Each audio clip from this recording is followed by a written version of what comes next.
We're staying at Kodachrome Basin State Park in Cannonville, Utah. This is the check-in. They have all kinds of seats, a communal fire pit, a climbing wall, disc golf, and archery. We are an arch campground for RVs up to 35 feet. We have electric and water hookups, but no sewer.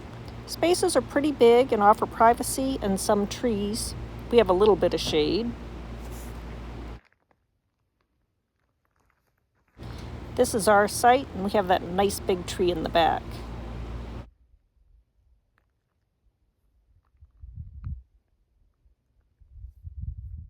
This is Bryce View Campground for RVs up to 20 feet.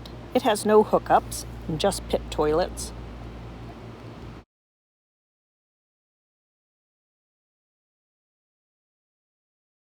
This is Basin Campground. It has 15 full hookup sites and 18 standard sites. It also has flush toilets available and hot showers. The other campgrounds can use these facilities, and these are the showers. They are very nice. There's also a nice laundry facility that also has flush toilets. And in the back, there are bunkhouses. A couple of jackrabbits were out in the morning. Kodachrome had lots of nice trails to hike. This is the Sentinel Trail. It was the first one we hiked. It's 1.7-mile loop. Ivy is allowed on the trails in the state park, and it really makes for a much nicer hike. There were great views of the basin, and it was very picturesque as the sun lit up the stone. This is the Sentinel Spire that can be seen when entering the park.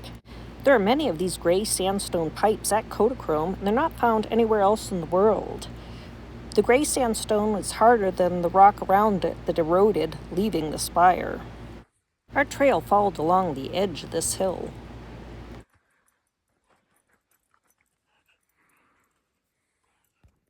Cows free range in the area, and we ran into a few.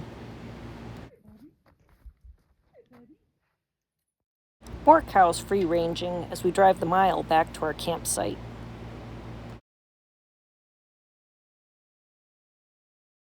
That afternoon, we headed 23 miles to Bryce Canyon National Park to hike the Navajo Loop and Queen's Garden Trail. The trail starts at Sunset Point, and this view is known as the Bryce Canyon Amphitheater.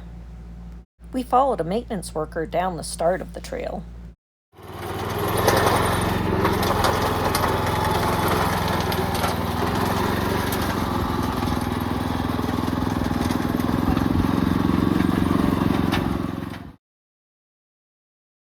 All the irregularly shaped pinnacles are known as hoodoos, and this particular one is Thor's Hammer.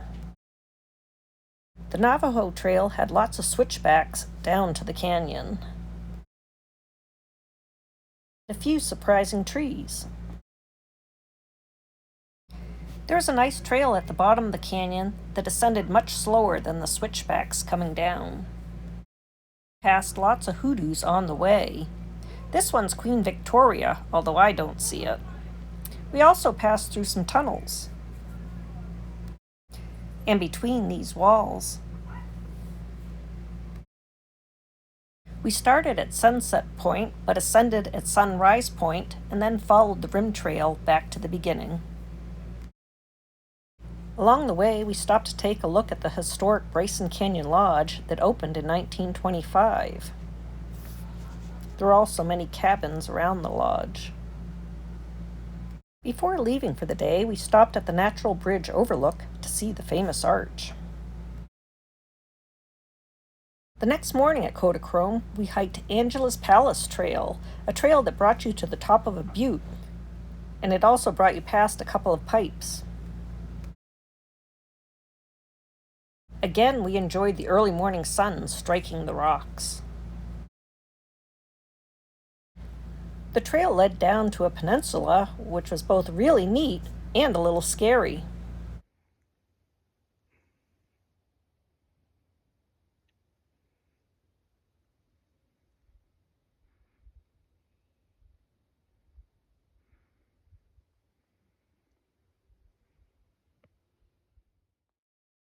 There are 2 different ones of these, and we did not let Ivy go out on them.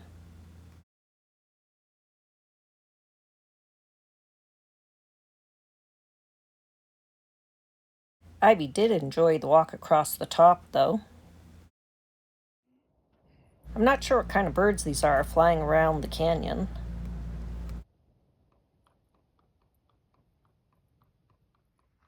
On the way back, we passed another one of the pipes. That afternoon, we headed the 31 miles to Red Canyon and stopped at Mossy Cave on the way. It was a 0.8-mile out and back trail that led to a cave that wasn't too impressive.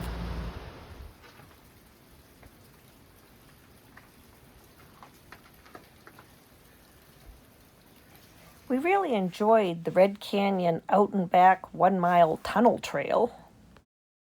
Notice our matching Bryce Canyon t-shirts. The top provides terrific views of the historic tunnels on one side and a great view of the Red Canyon on the other.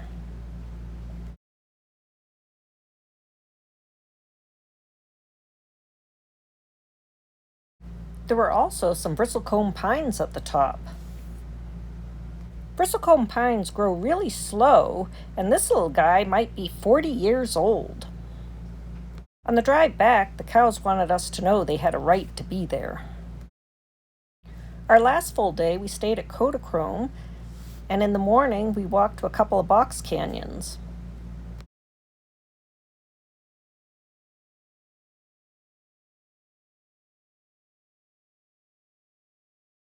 In the afternoon, we tried out our biking skills on this 3-mile panorama trail. There were lots of gullies and soft sand, and we didn't do too well. Along the way, we stopped to check out Secret Passage.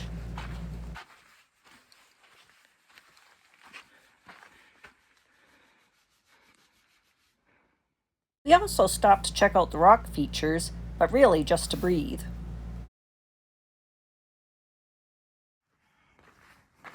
We also walked a side trail to Cool Cave, which ended up being 2 miles long.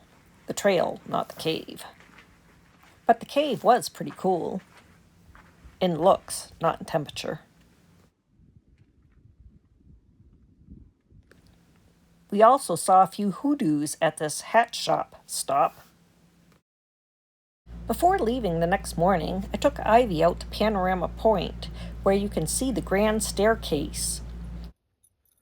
The Grand Staircase is the different color rocks from the 50-million-year-old pink cliffs of Bryce Canyon to the chocolate cliffs that are 250 million years old at the Grand Canyon. This chart shows the different layers on the 88-mile-long staircase, and the backside shows how old the layers are.